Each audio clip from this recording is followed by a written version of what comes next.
Ce journal vous est offert par le FPI, Fonds des promotions de l'industrie, votre partenaire privilégié pour la réussite de vos projets.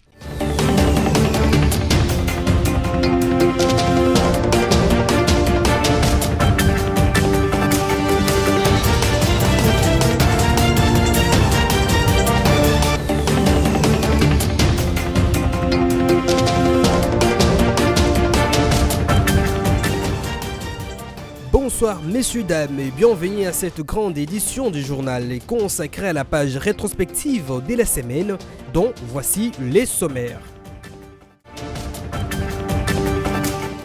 Vous avez suivi au cours de cette semaine le discours du président de la République Félix-Antoine Tshisekedi Tshilombo sur l'état de la nation.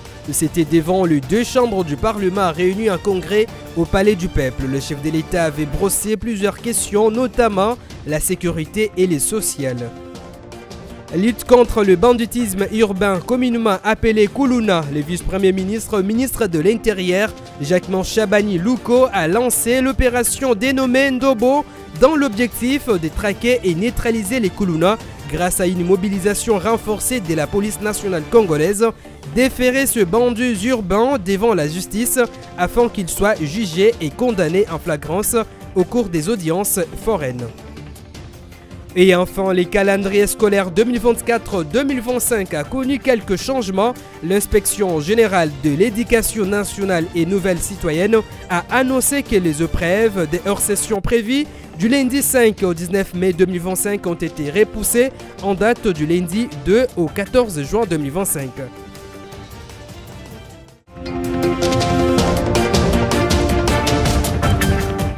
Comme annoncé, le président de la République, Félix-Antoine Tshisekedi Tshilombo, a devant les deux chambres du Parlement réunies en congrès en séjour au Palais du Peuple, prononcé son discours axé sur l'état de la nation. Un discours qui intervient à un moment où la RDC semble à la croisée de chemin. Oui, le pays fait face à des défis multiples. Cette allocution est l'occasion pour les chefs de l'État de tracer une feuille de route pour l'année à venir et de rassurer les Congolais sur sa capacité de répondre aux attentes. Sur la situation sécuritaire, le président a rendu hommage aux Wazalendo et aux soldats de pays amis qui ont contribué à défendre l'Est de la République démocratique du Congo. J'ai la conviction que cette approche contribuera à rétablir définitivement la paix et à préserver l'intégrité territoriale de notre nation. C'est ici l'occasion de saluer la mémoire de nos vaillants militaires, des forces de résistance, les Wazalendo, et des soldats de pays amis tombés pour défendre l'intégrité de notre territoire, ainsi que celle de tous nos compatriotes injustement fauchés par la guerre, la violence, la maladie ou les calamités naturelles. En leur honneur, je vous invite à vous lever et à observer un moment de recueillement. Le président de la République est resté convaincu que malgré les défis que le pays fait face, tout est possible à celui qui ose. Rêver, il n'abandonne pas. Je reste convaincu que malgré les défis, unis, nous pouvons transformer nos potentialités en richesses réelles, nos faiblesses en force et notre diversité en un facteur de cohésion. À tous, je voudrais redire, tout est possible à celui qui rêve, ose et n'abandonne pas. C'est dans cet esprit que je réaffirme mon engagement indéfectible à servir la République démocratique du Congo et son peuple. Félix Tshisekedi soutient toujours sa vision de révision constitutionnelle par le blocage et les retards connus pendant les processus de désignation de la première ministre. Cependant, cette démarche est mise en cause par l'opposition et des organisations de la société civile qui craignent que Félix Tshisekedi puisse toucher la Constitution en sa faveur afin de briguer un troisième mandat.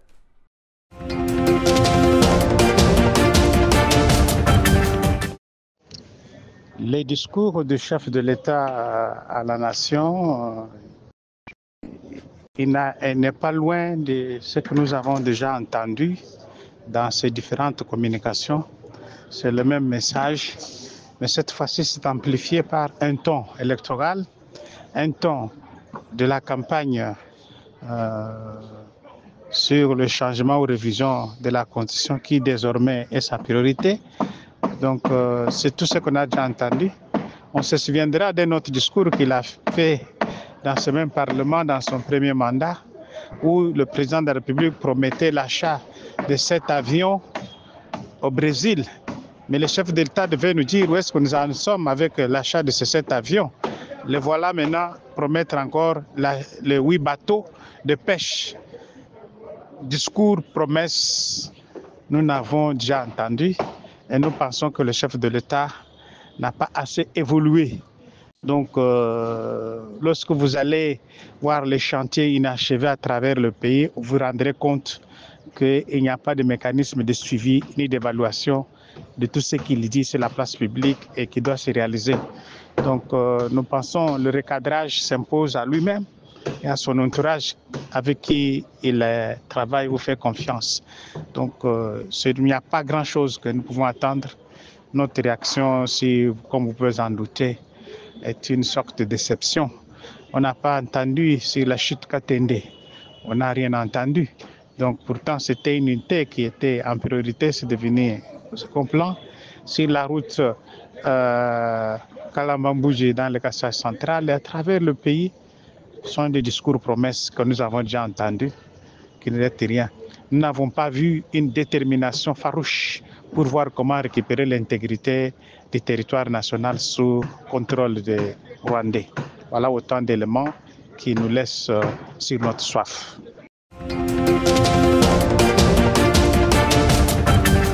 Nous avons balayé tous les secteurs de la vie nationale. Nous avons parlé du social des Congolais, de l'économie, et ceci nous ramène au développement. Bref, on a passé en revue les 145 territoires. En ce qui concerne la révision constitutionnelle elle-même, je voudrais rappeler aux uns et aux autres, évoquer cette question, ce n'est pas un tabou. C'est dans la même constitution, à l'article 218, où l'on prévoit le mode de sa révision et qui sont habilités à prendre une telle initiative. Au numéro 1, c'est indiqué le président de la République. Au numéro 2, c'est le gouvernement réuni en conseil des ministres. Au numéro 3, c'est chacune des chambres du Parlement par la moitié de sa composition, c'est-à-dire la moitié des députés, la moitié des sénateurs. Au numéro 4, c'est la population congolaise par une pétition de 100 000 personnes. Mais alors, où est le péché? Je ne vois pas où est le péché. Nous sommes toujours dans la légalité constitutionnelle. Mais maintenant, quand on commence à réfléchir, certains préfèrent réfléchir à haute voix, d'autres à voix basse. Certains préfèrent aller trop vite en besogne, ce que le président n'a demandé à personne. Le président de la République a indiqué qu'il va mettre en place une commission constitutionnelle qui sera chargée, multidisciplinaire, qui sera chargée de réfléchir sur cette question. Mais cette commission n'est même pas encore mise en place et n'a pas encore réfléchi. Mais il y a des gens qui ont le don de lire ce qui viendra. Mais cette commission, on ne dira pas que c'est une commission seulement de la majorité. C'est une commission qui va réunir toutes les forces politiques et les forces vives de la nation.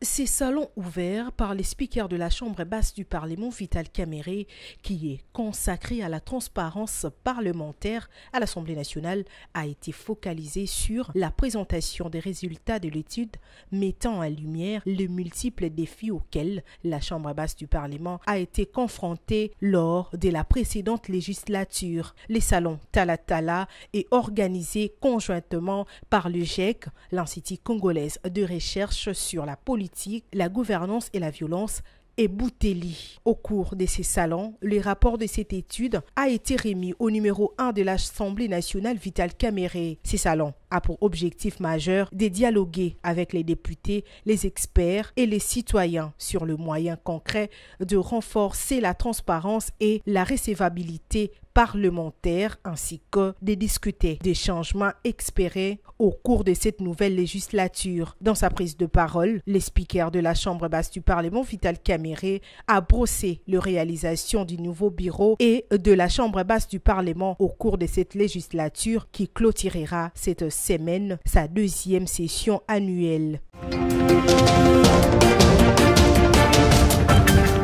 Au cours de cette séance plénière, 320 députés nationaux ont voté pour la prorogation de l'état de siège, 47 contre et 1 s'est abstenu. Ces choix de proroger sans débat l'état de siège dans les provinces du Nord Kivu et de l'Ituri traduit à suffisance la patience de la Chambre basse du Parlement et l'urgence pour cette institution d'avoir enfin le rapport d'évaluation de cette mesure d'exception. Au regard des cris d'alarme de population locale qui dénoncent certaines dérives et mégestions dans ces deux provinces. Et toujours au cours de cette plénière, le speaker de la Chambre basse du Parlement, Vital Kamerhe, a donné la parole aux représentants des ressortissants de Béni présents dans la salle. Premier concernant par cette mesure, ses fils et filles de Béni estiment que l'état des sièges n'a rien apporté de positif sur terrain. Il faut noter que, lors de cette plénière présidée par le professeur Vital Kamerhe, plusieurs motions d'information ont été également lues par les députés nationaux. Entre autres, la situation de la sécurisation des agents de la RTNC, l'insécurité dans la province de Kwango ainsi qu'au plateau des Bateke.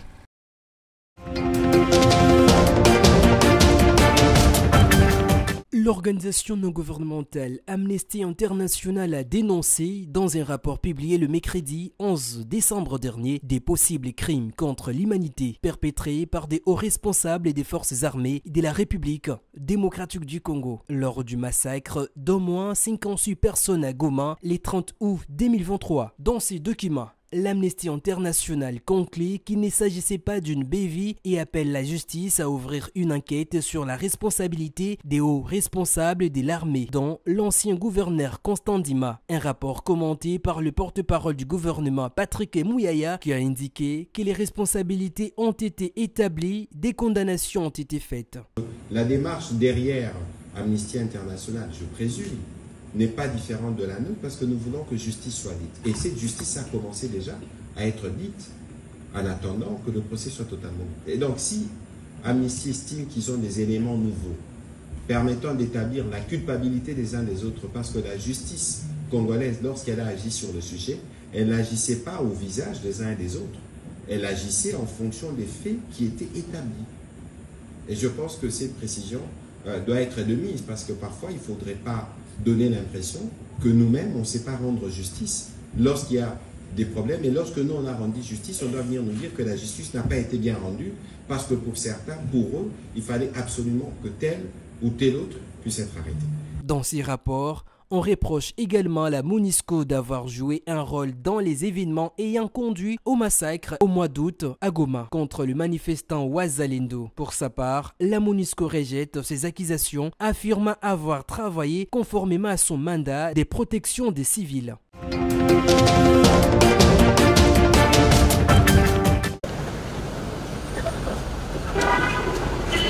C'est sous les thèmes les renforcements des capacités congolaises pour faire face aux défis de paix, sécurité et développement liés au changement climatique en République démocratique du Congo que s'est ouverte la session des formations des 5 jours offerte par l'Égypte à 20 membres du ministère des Affaires étrangères et 20 autres du ministère de l'Environnement. Dans sa prise de parole, la vice-ministre des Affaires étrangères Gracie Yamba Kazadi a rendu un hommage au président de la République, Félix-Antoine Tshisekedi Tshilombo, pour sa vision éclairée et son engagement en faveur du développement durable et de la coopération internationale, tout en saluant également tous les participants à cette formation, en particulier les agents du ministère des Affaires étrangères et de l'Environnement. De rendre un hommage appuyé à son Excellence Félix-Antoine Tshisekedi Tshilombo, président de la République, chef de l'État, pour sa vision éclairée et son engagement indéfectible en faveur du développement durable, de la paix et de la coopération internationale. Sous son leadership, la République démocratique du Congo s'affirme comme un acteur clé des grandes questions environnementales et diplomatiques sur la scène internationale. Je souhaite également saluer tous les participants à cette formation, en particulier les agents des ministères des Affaires étrangères et de l'Environnement et du Développement durable. Votre présence ici reflète un engagement fort envers les grands objectifs fixés par notre pays. Relever les défis du changement climatique tout en consolidant la paix, les enjeux majeurs de stabilité et le développement de notre continent. L'Égypte et la RDC, pays amis et frères, partagent de nombreuses valeurs communes et cette formation est le fruit d'une coopération renforcée qui s'est illustrée récemment par la visite à Kinshasa du chef de la diplomatie égyptienne. Notons que la République démocratique du Congo est déterminée à relever les défis climatiques tout en pacifiant sa partie orientale pour son essor et le bien-être de sa population tout entière.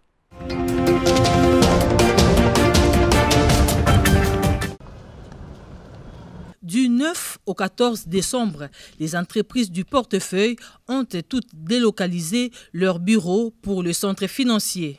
Endroit choisi pour abriter les travaux des états généraux des entreprises du portefeuille. On séjour de l'ouverture des 10 travaux sous le haut patronage du président de la République Félix Tshisekedi, la salle polyvalente du centre financier de Kinshasa a accueilli des milliers de personnes pour réfléchir sur des résolutions audacieuses à prendre pour de réformes courageuses au sein des entreprises du portefeuille. Selon le ministre du portefeuille Jean-Lucien Boussa, ces assises ont pour objectif d'examiner les voies et moyens pour améliorer les performances opérationnelles et financières des entreprises publiques dans le but de faire du portefeuille de l'État un véritable levier du développement économique et social du pays.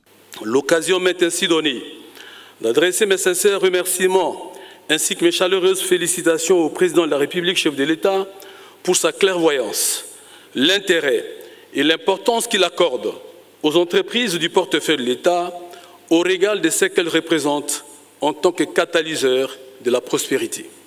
La situation actuelle des entreprises publiques reste préoccupante, bien que des progrès sporadiques aient été enregistrés.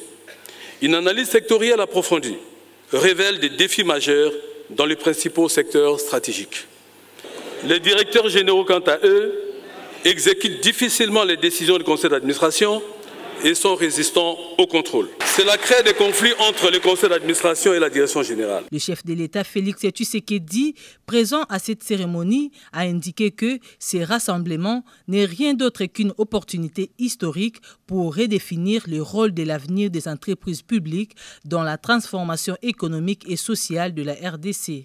Nous avons devant nous une opportunité unique.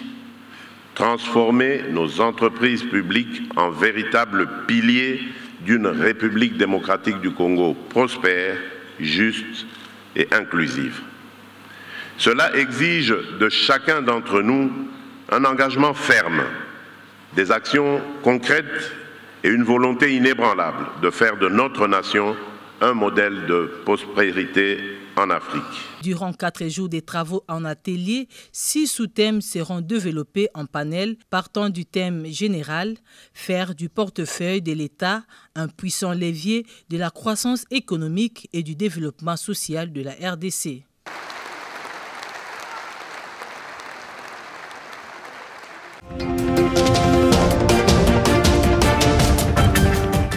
Une diminution significative de prix des biens de première nécessité sera observée dès ce mardi.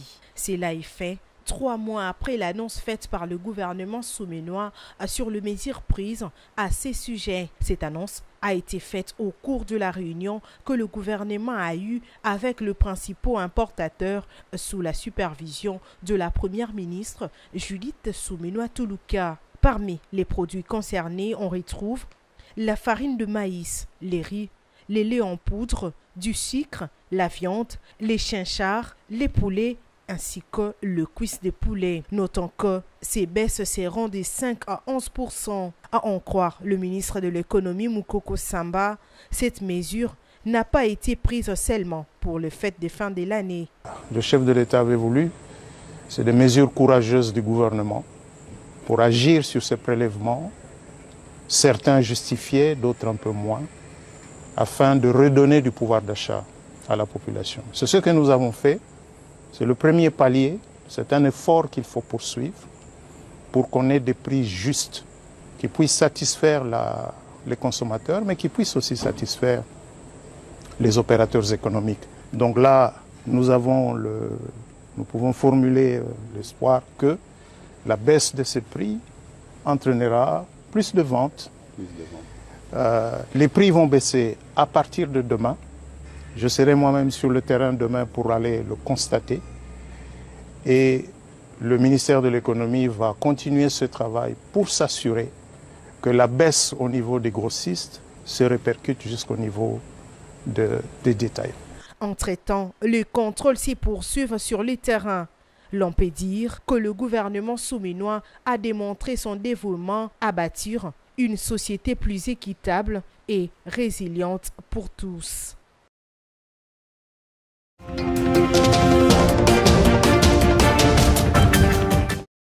Le vice-premier ministre, ministre de l'Intérieur, Sécurité, Décentralisation et Affaires coutumières, Jacquemain Chabani, a fait la ronde pour constater l'effectivité de cette opération qui vise à éradiquer ces phénomènes qui a tant perturbé la quiétude de la population quinoise dans les 4 districts, commençant dans la Tiangou, ensuite au quartier Yolo dans la Funa jusqu'au palais du peuple où les Koulounatra qui ont été acheminés. Le vice-premier ministre était présent. Opération Ndobo ezali opération Mokonzi président Félix Tshisekedi alobaki na biso totia yango en place po kimia ezonga na bakartier na biso. Bandeko na biso oyo bozomona tokangi lelo otobengaka bakuluna tokebisaki bango depuis un temps. Tolansaka pe message na bino bafamille bapapa bamama bobomba bango na bandako bokebisa bango. Le VPM a également écouté les doléances de quelques victimes. Ces délinquants seront déférés devant leur juge naturel afin d'être jugés et condamnés éventuellement conformément à la loi. Retenons que des audiences foraines vont désormais s'organiser en cycle régulier conformément aux instructions du chef de l'État Félix-Antoine Tshisekedi Tshilombo à ces sujets. Rappelons que lors de l'ouverture de procès dans le cadre de l'opération Zéro Koulouna, le ministre d'État de la Justice Constant Moutamba avait déclaré que ceux qui seront condamnés à mort seront exécutés.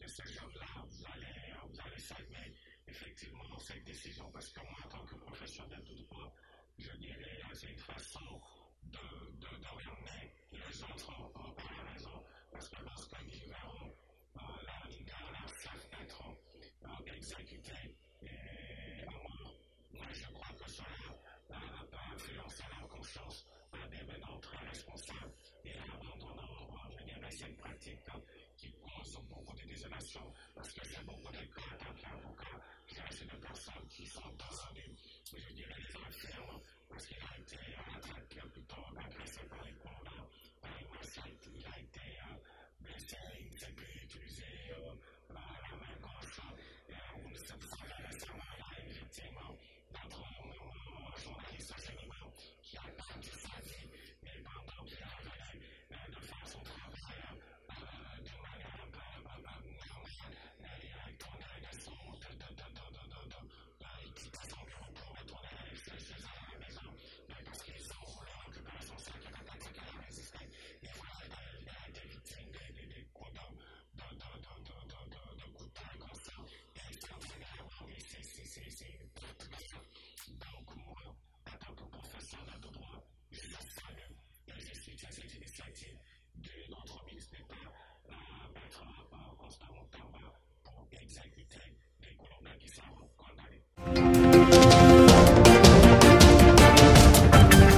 Avec ce problème de manque d'eau qui s'est installé dans cette maison carcérale depuis 11 mois déjà, certains prisonniers sont contraints de se rendre jusqu'à 5 mètres de la prison pour aller chercher de l'eau avec le risque d'évasion qui en découle. Le directeur de cette prison déplore cette situation et craint l'apparition et la propagation des maladies hydriques dans cet établissement pénitentiaire. Le risque des maladies est très élevé car ces derniers n'ont pas d'eau pour se laver, encore moins pour cuisiner. Il faudra donc négocier avec la Croix-Rouge. Il demande ainsi au gouvernement de songer à la population de ce coin, mais plus particulièrement aux prisonniers de Moba en forant un puits qui pourra les sortir de cette situation, mais demeure inquiet du silence des autorités de cette province après dépôt des rapports depuis plusieurs mois sans aucune réaction jusqu'au jour d'aujourd'hui. Sachez que la prison centrale de Moba compte actuellement 96 détenus dont 4 femmes.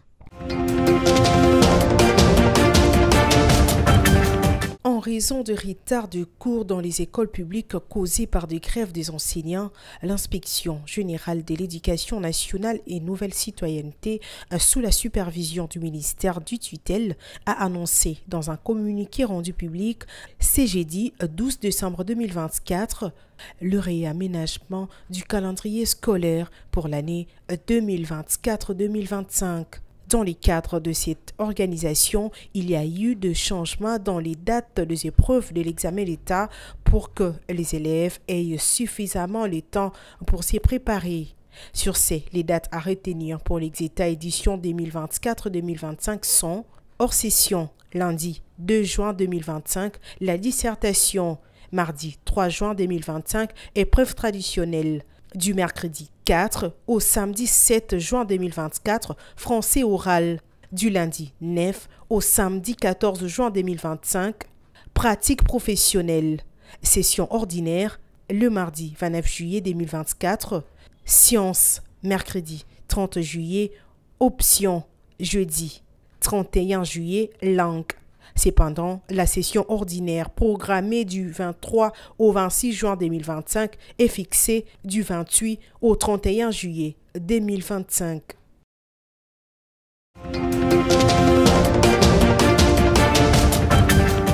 Les lauriers séchés est plus qu'un exhausteur de goût dans les cuisines. Sa présence dans les tiroirs et armoires confère non seulement la fraîcheur durable, mais agit également comme un répulsif naturel contre le mite et autres insectes. Ces feuilles robustes libèrent leurs essences quand elles sont légèrement froissées, imitant ainsi un parfum qui, tout en étant agréable et répulsif pour de nombreux nuisibles. Les lauriers est un choix écologique, évitant l'usage de produits chimiques nocifs. En outre, les lauriers absorbent l'humidité, ce qui contribue à préserver les vêtements et documents importants de l'usure prématurée due à l'humidité.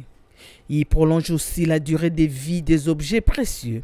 Dans la cuisine, placer des feuilles de laurier dans des contenants de farine et de riz peut empêcher les infectations de petits vermines, tout en gardant ses denrées au sec et au frais. Ces utilisateurs font de laurier un allié indispensable dans chaque recoin de la maison.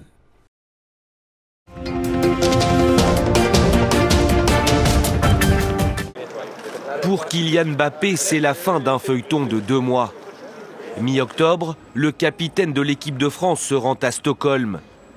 Une escapade qui va beaucoup faire parler, car quelques jours plus tard, la justice suédoise ouvre une enquête après le dépôt d'une plainte pour viol.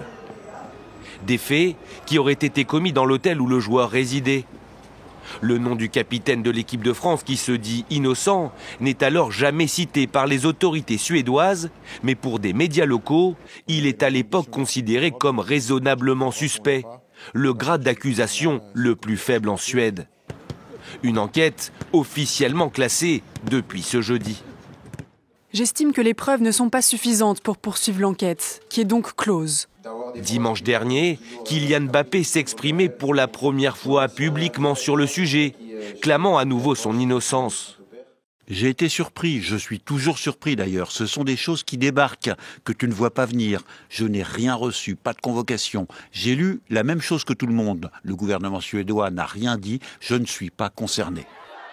Un souci de moins pour Kylian Mbappé, en difficulté depuis plusieurs mois en équipe de France, lui qui a manqué les 2 derniers rassemblements des Bleus. Et ce journal consacré à la page rétrospective de la semaine touche à sa fin, mais avant tout, les rappels des principaux titres.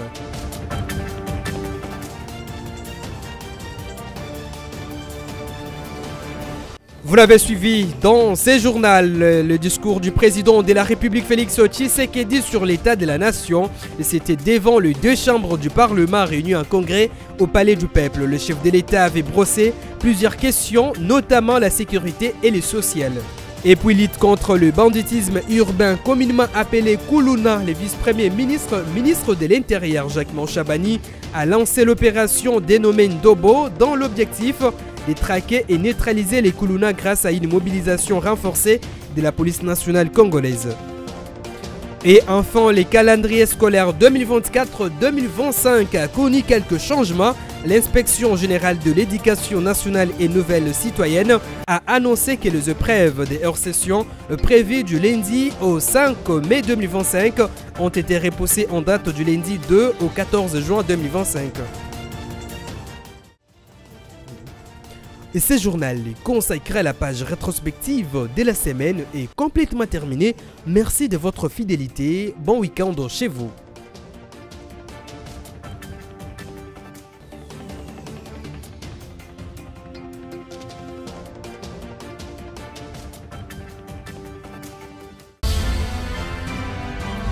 Ce journal vous a été offert par le FPI, Fonds des promotions de l'industrie.